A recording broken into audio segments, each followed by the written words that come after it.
네, 오늘 보실 말씀 같이 보겠습니다. 사무엘상 22장 1절과 2절 말씀입니다. 우리 다 같이 자리에서 일어나셔서 우리에게 주시는 말씀으로 생각하시고요. 두 절이니까 한 목소리로 읽도록 하겠습니다. 시작. 그러므로 다윗이 그곳을 떠나 아둘람 굴로 도망하매 그 형제와 아버지의 온 집이 듣고 그리로 내려가서 그에게 이르렀고 환난당한 모든 자와 빚진 모든 자와 마음이 원통한 자가 다 그에게로 모였고 그는 그들의 우두머리가 되었는데 그와 함께한 자가 400명 가량이었더라. 아멘. 우리 말씀에 은혜 받으세요. 인사하면서 앉겠습니다. 말씀에 은혜 받으세요. 아멘. 아둘람 굴의 다윗이라는 제목으로 말씀을 나누겠습니다. 다윗이 왕이 되기까지의 그 과정을 5가지 장소를 중심으로 지금 생각하는 중인데 오늘은 이제 세 번째입니다.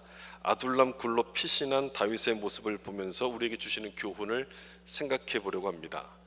그 베들레헴을 거쳐서 기브아를 갔고요. 그리고 아둘람 굴로 오게끔 되는데 이 굴이란 이름 그대로 이 시간은 다윗에게 있어서는 고난의 시간이었습니다. 다윗이 기브아에서 성공을 맛보았다고 지난주 우리 말씀을 나누지 않았습니까? 목동에서부터 왕의 보좌관이 됐고요. 그 다음에 골리앗을 물리치면서 이스라엘의 영웅으로 단번에 올라섭니다. 이제 다윗의 인생은 탄탄대로가 펼쳐진 것처럼 쫙 열린 것처럼 보였는데 예상과도 다르게 정반대 상황이 벌어집니다. 아둘람 굴로 들어가면서 바닥까지 떨어지게 되는 고난의 시간을 곧 경험하게 되죠. 하나님께서 다윗에게 왕으로 세우신다고 약속을 하셨으니 그 약속대로 빨리 왕으로 세워주시면 여러분 얼마나 좋겠습니까? 빨리 세워주시면 참 좋았을 텐데 그렇지가 않았습니다. 다윗을 예상치 못한 아둘람 굴 속으로 집어넣습니다. 빨리 갈 수 있는 길을 돌아가도록 그렇게 하나님이 만들어 가시는 거예요. 참 답답하겠죠. 이 쉬운 길을 두고 돌아가려고 하니까 얼마나 답답합니까? 게다가 그 이유도 뭔지를 알 수 없으니 정말 답답했을 텐데 여러분 이럴 때는요 다른 방법이 없습니다. 다른 방법이 없고요 단순해지셔야 됩니다. 지금 상황을 복잡하게 생각하지 말고 왜 이럴까 어떻게 풀까 이렇게 복잡하게 생각하지 말고요 단순하게 생각하셔야 돼요. 돌아가게 하신 것은 뭔가 배울 게 있나 보다, 내가 못 보고 놓친 게 있어서 그걸 보라고 하시는가 보다, 그렇게 단순하게 생각하는 것이 굉장히 필요합니다. 코로 숨 쉬는 게 감사하다는 것을 언제 깨닫게 됩니까? 숨을 코로 못 쉴 때, 코가 막히면 알게 되죠. 저도 지난주에 목감기 때문에 좀 고생을 해서 목소리가 좀 이상하긴 한데 양쪽 코가 다 막혀갖고 밤에 잠을 못 잘 상황이 되면 코로 숨 쉬는 게 얼마나 감사한 거구나 그걸 깨닫게 돼요. 제가 어떤 책에서 얼굴에 온몸에 화상을 입어서 이제 하나님의 은혜로 다시 회복되는 사람의 간증에 대한 부분을 잠깐 봤는데요. 이분이 얼굴에 화상을 입은 것을 회복하기 위해서 피부 이식 수술을 여러 번 했거든요. 여러 번 하는 중에 너무너무 감사한 일이 있었다는 것을 기록하는 거예요. 무슨 일이 했냐면 코에서 콧물이 떨어진 걸 보고 너무 감사했대요. 그전에 그걸 못 느꼈던 거죠. 그게 떨어지는 것을 보지도 못했어요. 그게 너무너무 감사했던 거예요. 우리는 콧물이 떨어지면 창피해서 얼른 이걸 닦기 바쁜데 이분에게는 그 일이 너무 감사한 거예요. 그 감사를 어디서 배웠을까? 쉽게 갈 수 있는 길을 돌아가게 했을 때 그때 배우게 되는 거죠. 광야 학교란 말 여러분 들어보셨을 거예요. 광야에서만 배울 수 있는 과목이 있기 때문에 하나님은 우리를 광야로 때로 보내시기도 하는데 아둘람 굴의 다윗이 바로 그런 상황이었습니다. 거기서만 배울 수 있는 것이 있기 때문에 아둘람에 가게 하셨는데 여기서 다윗의 믿음은 깊어지게 되면서 이스라엘의 왕으로 세워질 준비를 하게끔 됩니다. 사무엘상 18장 7절 말씀 보시면 여인들이 뛰놀며 노래하여 이르되 사울이 죽인 자는 천천히요 다윗은 만만이로다 한지라. 우리 지난주에 같이 나눴던 말씀이죠.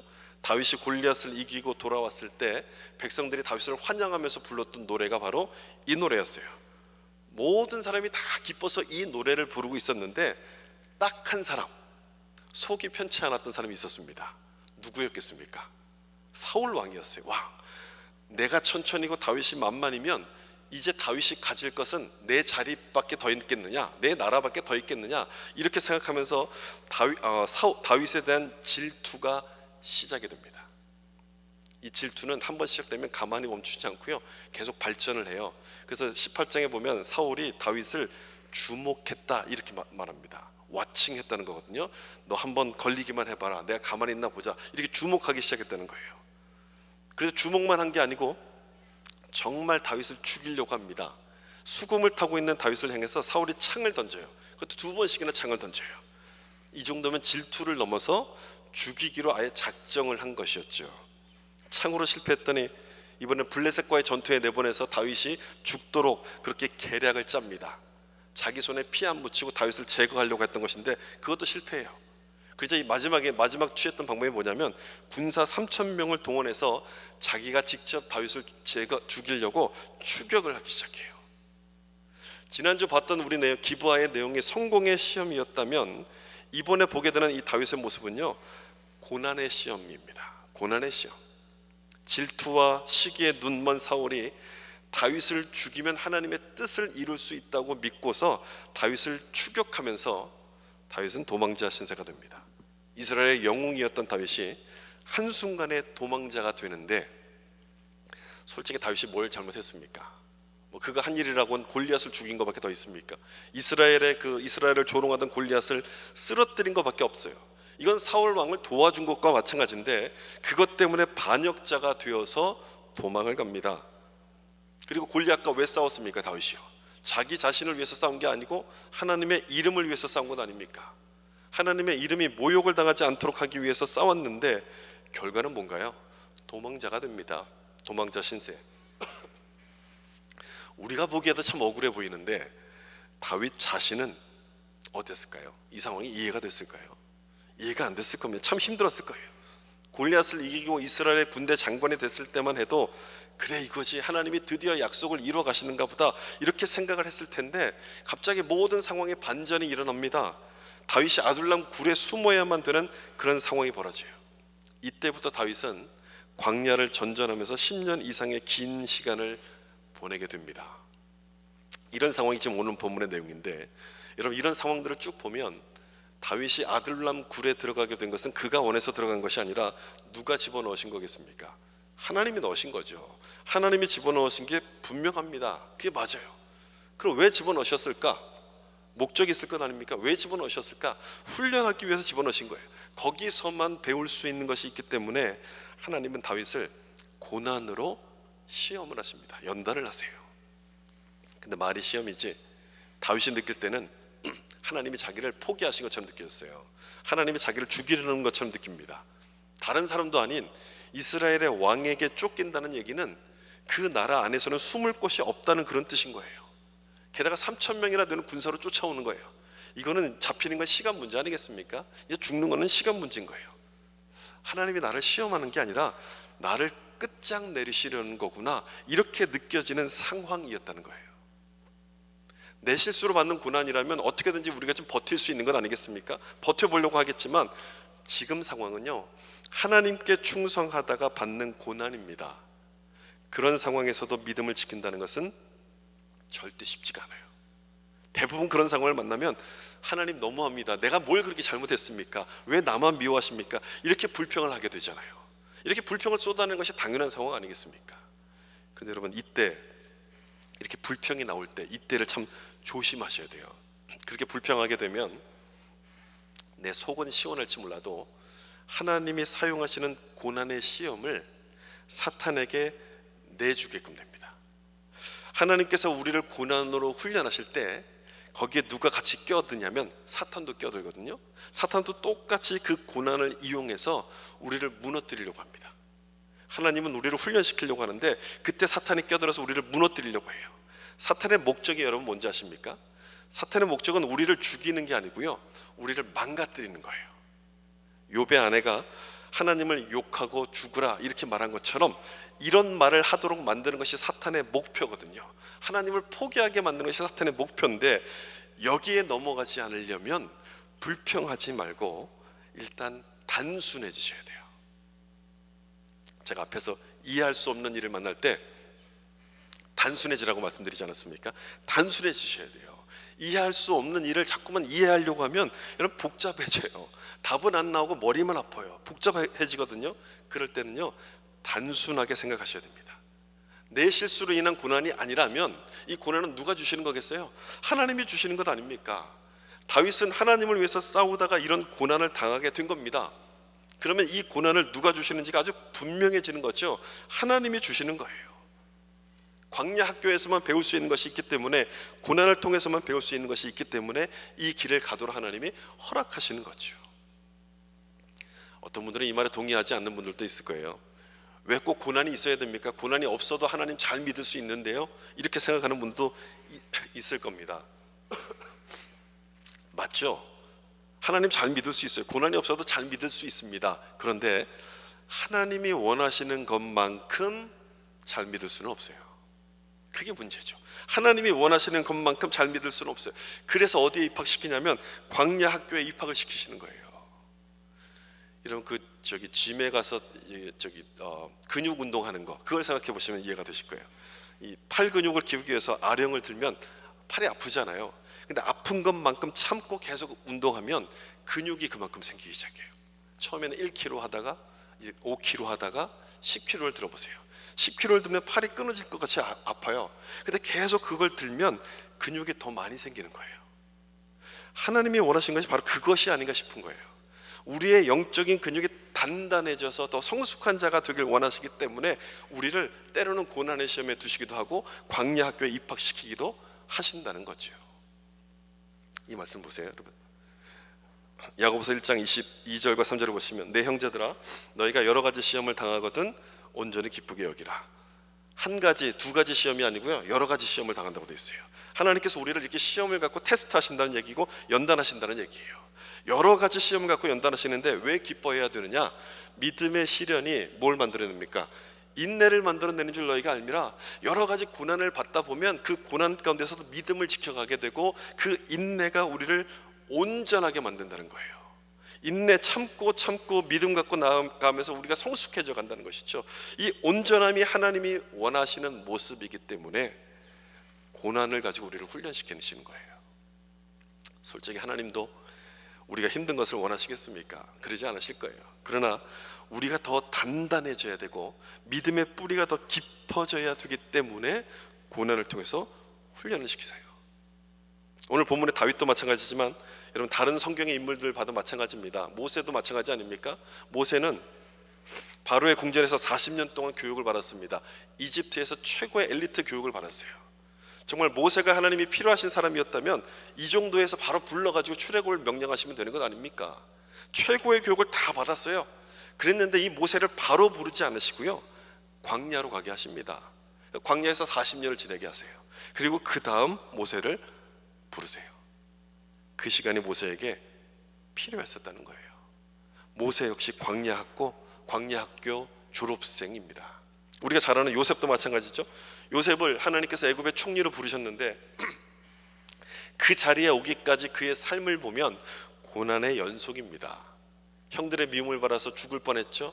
노예로 팔려갔는데 주인의 눈에 잘 들어서 그 집을 관리하는 사람으로 승진을 하게 되죠.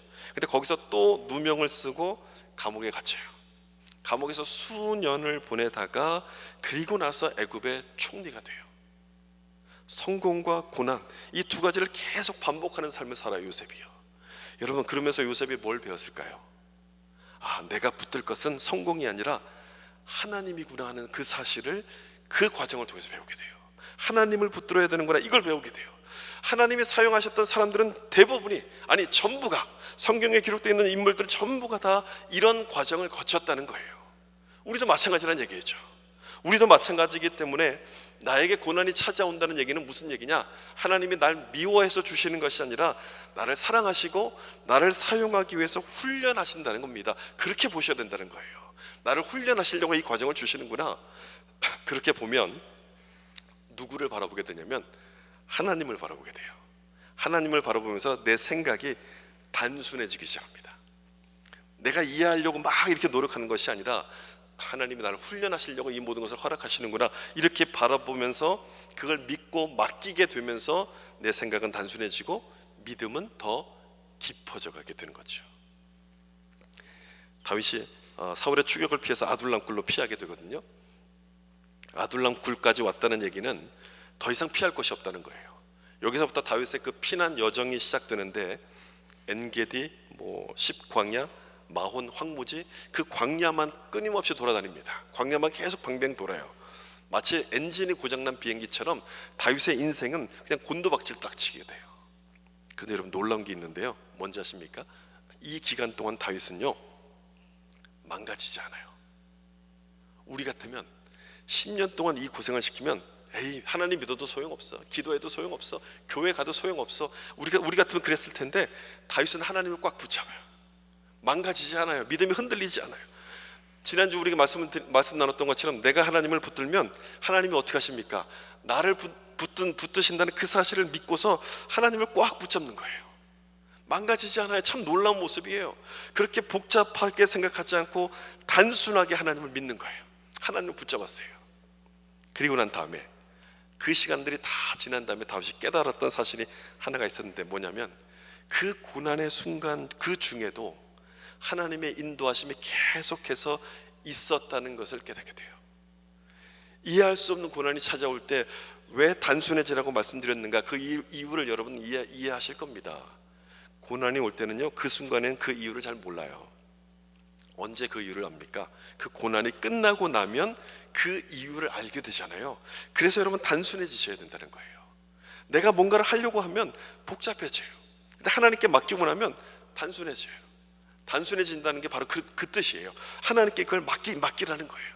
하나님이 주시는 거라고 생각하고 견디다 보면 고난 속에서도 날 인도하신다는 사실을 알게 되면서 믿음이 깊어지기 시작해요. 이 고난도 하나님의 은혜구나라고 고백하는 성숙한 자가 되어져 간다는 거예요. 이 아둘람이라는 단어 속에도 바로 그런 의미가 있어요. 하나님께서 고난을 통해서 우리를 훈련하신다는 의미가 이 아둘람이라는 단어에도 나타나는데, 여러분, 이 아둘람의 의미는요, 피난처, 은신처, 이런 뜻이에요. 다윗이 아둘람 굴에 숨어 있다는 그 얘기는 여러분, 그래서 그 어떤 뜻이 되냐면 이런 뜻이 되는 거죠. 고난 중에도 피할 길을 주신다, 이런 뜻이 돼요. 너희가 시험 당할 쯤에 피할 길을 내사 너희로 능히 감당케 하시겠다, 그 말씀 그대로 고난 중에도 피할 길을 주신다는 뜻이 되는 거예요. 그러므로 아둘람은 고난을 상징하는 곳이지만 또한 하나님의 역설적인 은혜를 상징합니다. 하나님의 역설적인 은혜, 고난이 고난으로 끝나지 않고 더 유익하게 만드는 기회로 사용하신다는 것을 보여주는 장소가 된다는 거예요. 여러분, 조금 위로가 되지 않으십니까? 그럼 위로가 되는 말씀이에요. 아둘람이 하나님의 역설적인 은혜라는 것은 좀 크게 보면, 큰 그림으로 보면 그게 나타나요. 조금 전에 고난의 이유를 알려면 시간이 지나야지만 알 수 있다고 말씀드리지 않았습니까? 큰 그림으로 보면 그게 보인다는 뜻인데, 여러분, 다윗의 인생을 그냥 이렇게 쭉 펼쳐놓고 큰 그림으로 놓고 보면 지금 겪고 있는 이 아둘람의 시간은 어떤 시간이라고 평가할 수 있을까요? 큰 그림 속에서 아둘람의 시간은 어떤 시간일까요? 고난의 시간일까요? 아니면 축복의 시간일까요? 틀림없이 축복의 시간 같이 보이진 않죠. 근데 큰 그림에서 보면 둘 다예요. 큰 그림에서 보면 고난이면서 동시에 축복의 시간이에요. 왜 그런가? 이 말씀을 다시 한번 보세요. 아까 읽었던 본문이잖아요. 본문 말씀이죠. 사무엘상 22장 2절 같이 한번 읽어보겠습니다. 환난당한 모든 자와 빚진 모든 자와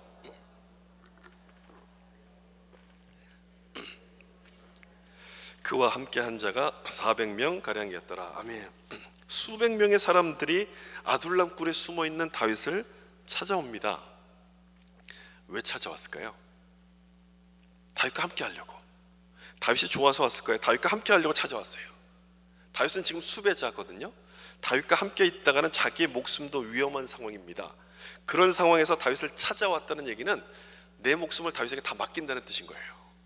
내 인생을 다윗에게 다 이렇게 걸겠다, 다윗과 함께 가겠다는 뜻에서 다윗을 찾아온 거예요. 하나님께서 다윗을 도우라고 붙여주신 사람들이라는 겁니다. 여기까지는 참 좋죠? 참 좋아요. 수백 명의 사람들을 붙여주셨으니까 참 좋은데, 근데 문제는 뭐냐? 이 사람들이 어떤 사람들이에요? 환난당한 사람, 빚진 사람, 마음이 온통한 사람들이에요. 정상적인 사람이 하나도 없어요. 다 뭔가 이렇게 문제가 있는 사람들이, 비정상적인 사람들만 여기 다 모여 있는 거예요. 이런 사람들이 무슨 도움이 되겠습니까? 아무 도움이 안 되죠. 힘 있는 자를 보내주셔도 지금 도움이 될까 말까 한 상황인데 오히려 다윗이 도와야 될 사람들을 보내주신 거예요.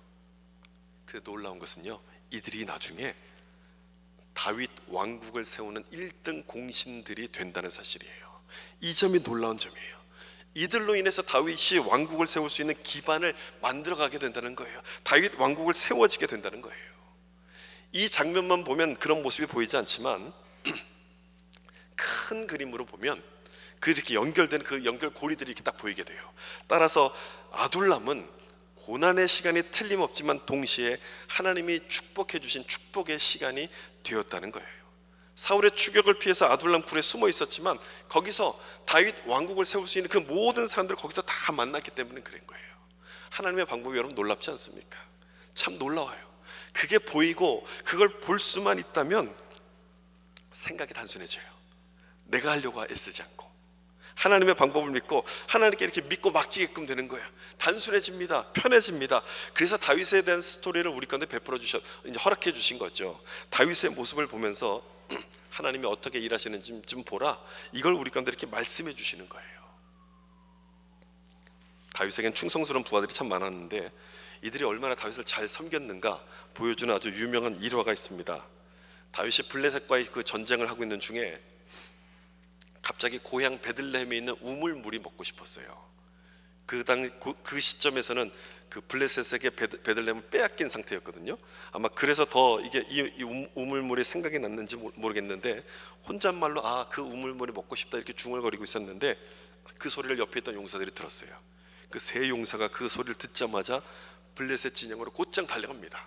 그리고 블레셋 군사들과 싸우면서 우물까지 가서 물을 떠가지고 와서 다윗 왕에게 이 우물을 바쳐요. 그냥 무심코 한 말인데 다윗이 자기의 목숨을 걸고 달려가요. 그 물 한 잔을 얻기 위해서. 이 용사들이 누구였냐면 아둘람 굴에서 만났던 사람들이에요. 그들이 이 용사로 이렇게 자라가게 되는 거예요. 아무도 거들떠보지 않았던 이 사람들을 다윗이 사랑으로 받아주었기 때문에 다윗을 위해서 충성하는 용사들이 됩니다. 따라서 아둘람은 고난의 시간이지만 동시에 무슨 시간입니까? 축복의 시간이 되는 거예요. 축복의 시간. 힘들었던 그 시간 동안 이스라엘의 왕국을 세워갈 수 있는 용사들을 하나님이 이렇게 준비하도록 만드신 거예요. 이런 걸 보면 하나님의 섭리가 참으로 놀라워요. 여러분, 어디서 다윗에게 사람들이 모였는가를 잘 보세요. 아둘람 굴에서 사람들이 모이지 않습니까? 지난주에 본 것처럼 기브아로 승진했을 때라든지 또는 골리앗을 이겼을 때, 그때 다윗 옆에 사람들이 모였다는 기록은 없어요. 아무도 다윗 옆에 그때는 없었어요. 그런데 고난이 닥치고 쫓기는 신세가 되다 보니까 사람들이 막 모이기 시작해요. 참 이상한 모습 아닙니까? 참 이상한 장면이에요. 왜 모였을까요? 이때 도망자 다윗에게 뭘 기대할 게 있다고 이때 이 사람들이 다윗을 찾아왔을까요? 다윗이 고난을 당하고 보니까 아픈 자들의 마음을 이해할 수 있는 상태가 되어서 아마 그랬을 거예요. 아픈 자들, 그들의 아픔을 내 아픔처럼 받아줄 수 있을 만큼 다윗의 마음이 넓어지기 시작하니까 사람들이 막 모이기 시작해요. 그러면서 이들이 다윗의 충성스러운 용사가 되기 시작합니다. 어려울 때 함께하는 사람이야말로 진짜 충신 아니겠습니까?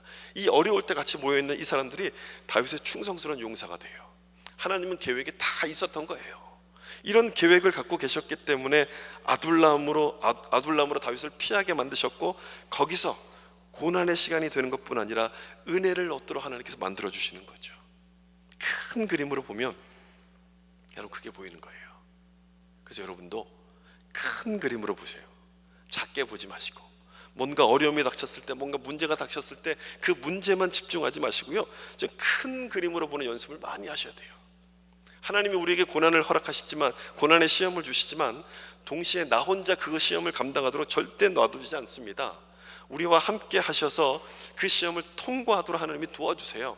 큰 그림으로 보면 그게 보이는 거예요. 그걸 깨달았던 다윗이 시편 23편에서 이렇게 고백하지 않습니까? 내가 사망의 음침한 골짜기로 다닐지라도 해를 두려워하지 않을 것은 누가 나와 함께 하시기 때문에, 주께서 나와 함께 하시기 때문에. 하나님이 나를 사망의 음침한 골짜기로 보낸다 할지라도 나와 함께 가실 것을 믿기 때문에 나는 절대 두려워하지 않겠다, 이렇게 고백하는 거예요. 여러분들 믿으십니까? 아둘람이 고난이 아닌 피난처임을 믿고 하나님을 바라보는 자들에게는 아둘람의 놀라운 은혜를 경험케 하실 것을 여러분 믿으시길 바랍니다. 여러분 중에 혹여나도 다윗처럼 아둘람의 시간, 고난의 시간을 보내고 있는 분들이 있다면 큰 그림으로 보셨으면 좋겠어요. 크게 보세요. 그냥 작게 보면, 그 한 부분만 보면 자세히 볼지는 몰라도 너무너무 복잡해요. 풀리지가 않아요. 근데 크게 보면 단순해집니다. 아, 이렇게 가면 되겠구나, 길이 나오겠구나. 크게 보면 단순해져요. 골치 아파서 생각하기 싫은 문제라도, 또는 아무리 생각해도 답이 안 나오는 문제일지라도 크게 보면, 하나님이 하시는 일이라고 보면 간단해져요. 아, 하나님께 맡기라는 거구나, 하나님께서 이것을 풀어가시겠구나, 믿음이 깊어지라는구나, 이렇게 생각하면서 묵묵하게 그 일에 순종합니다. 그러면서 고난 중에도 함께 하시는 하나님의 은혜를 경험하게 되고 내 믿음을 더 깊게 만들어 가신다는 것을 깨닫기 시작하는 거예요. 그러니 여러분, 아둘람은 불필요한 시간이 아니라 하나님의 뜻을 감당할 준비 시간이 되는 거예요. 준비하라고 주시는 시간인 거예요. 여러분들에게도 주어진 아둘람의 시간을 그렇게 한번 생각해 보세요. 나를 힘들게 하시려고 주시는 게 아니라 나를 준비시키려는 거구나, 하나님의 뜻을 위해서 준비시키는 시간이구나, 이렇게 한번 생각해 보시면 좋겠어요. 다윗이 아둘람에서 만난 사람들을 통해서 이스라엘을 세워가지 않았습니까? 여러분들이 지금 만나고 있는 그 사람들도 그냥 만나게 하신 사람들이 아닐 거예요. 그냥 만났다 헤어지게 하신 사람들이 아니라 내가 부족하니까 만나게 하신 사람들이고, 그들을 통해서 내가 다시 일어설 수 있도록 도와주시려고 만나게 하셨을 거예요. 내가 생각을 못해서 그렇지, 생각해보면 바로 그런 뜻에서 만나게 하신 거죠. 그런 만남인 거죠. 그러므로 아둘람에 있다고 해서 우리가 낙심할 것이 아니라 하나님이 나를 어떻게 도우실 것인가를 기대하셔야 돼요. 어떻게 누군가를 통해서 나를 도우실 것인가, 또 어떤 방법을 통해서 나를 도우실 것인가를 기대하셔야 돼요. 저는 그런 경험이 많아서요, 분명하게 말씀드릴 수 있어요. 그걸 기대하시면 돼요. 하나님이 틀림없이 그걸 보여주실 거예요. 목회를 하다 보면 사람들을 많이 만나야 되잖아요. 많이 필요하잖아요. 근데 그때마다 정말 필요한 사람, 맞는 사람들을 하나님이 이렇게 막 보내주세요. 기도할 사람이 필요하면 기도할 사람을 보내주세요.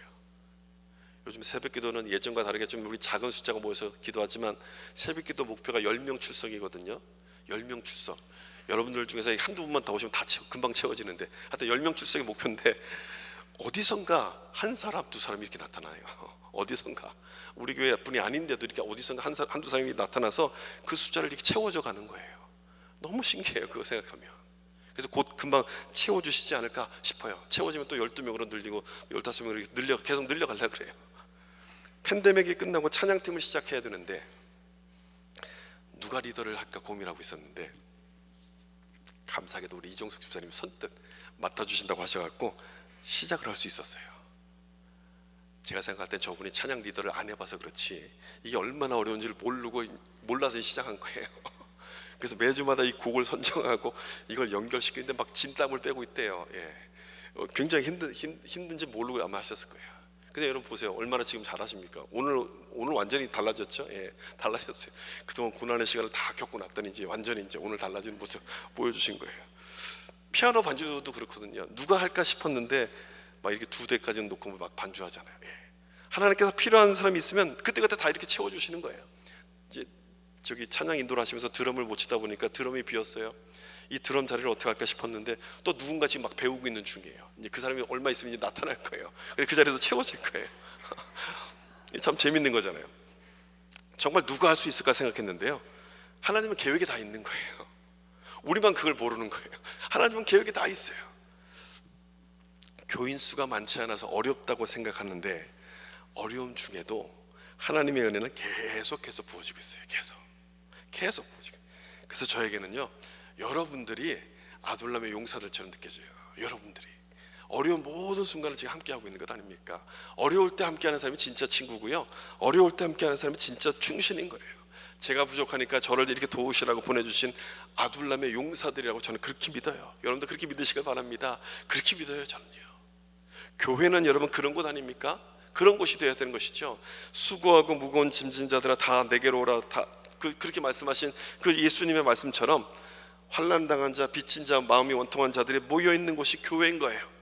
그래서 교회는 힘이 없습니다, 여러분. 세상 사람들이 보는 것처럼 교회는 힘이 없고 나약한 자들이 모여 있는 곳이지만 하나님의 은혜가 함께하니까, 하나님의 은혜가 함께하기 때문에 그 나약한 자들이 하나님 나라를 위한 용사로 세워지는 곳이에요. 우리 교회가 그렇게 되길 여러분 기도해 주셔야 돼요. 상처받고 지친 자들이 와서 힘을 얻고 다시 은혜로 채워져서 하나님 나라를 위한 용사로 세워지는 교회가 되기를 기도해 주셔야 됩니다. 저는 여러분 한 분 한 분이 그런 용사로 세워지기 위해서 기도하고 있어요. 여러분들도 그렇게 기도하시면 좋겠어요. 그렇게 된다면 얼마나 아름답겠습니까, 여러분? 그렇게만 된다면 얼마나 참 위대한 교회, 좀 하나님께서 기뻐하시는 교회가 되겠어요. 우리와 함께 하시는 하나님의 손길을 우리가 경험하게 될 것이고요, 하나님이 그려가는 큰 그림을 보면서 아둘람의 시간이 고난의 시간뿐 아니라 축복의 시간이라는 것을 우리가 깨닫기 시작할 거예요. 이런 은혜가 여러분들과 함께 하시기를 예수님의 이름으로 축복합니다. 말씀을 마치면서 제가 이 아둘람의 다윗을 한 줄로 좀 정리해 봤어요. 한 줄로 딱 정리하니까 이렇게 정리가 돼요. 아둘람의 고난을 축복으로 바꾼 사람, 이렇게 딱 정리가 돼요. 아둘람의 고난을 축복으로 바꾼 사람. 고난은 하나님과 멀어지게 만들기도 하지만 또 하나님과 가까워지기도 만듭니다. 여러분들은 주로 어느 쪽에 속하십니까? 하나님과 가까워지는 쪽입니까? 아니면 멀어지는 쪽입니까? 다윗을 보면 다윗은 하나님과 더 가까워져요. 고난을 하나님의 축복으로 바꿔요. 고난에도 불평하지 않고 하나님을 바라보면서 큰 그림을 그렸기 때문에, 하나님께 모든 걸 다 맡기고 생각을 단순화시켰기 때문에 고난을 아둘람의 축복으로 바꿔버립니다. 얼마나 멋집니까, 여러분? 고난이 아무리 찾아와도 그 고난을 하나님의 은혜로 바꿔버려요. 아둘람의 고난을 축복으로 바꿨던 사람이에요. 우리도 이렇게 되기를 예수님의 이름으로 축복합니다. 복잡하게 생각하지 마시고요, 예수 믿는 사람은요 생각이 복잡하지 않습니다. 그냥 하나님께 맡기면 되니까 생각이 복잡해지지 않아요. 하나님이 하신다는 그 단순함을 가지고 하나님을 의지하셔서 아둘람의 고난이 찾아올 때 그 고난을 축복으로 바꾸는 자들이 될 수 있기를 예수님의 이름으로 축원합니다. 같이 한번 기도하겠습니다.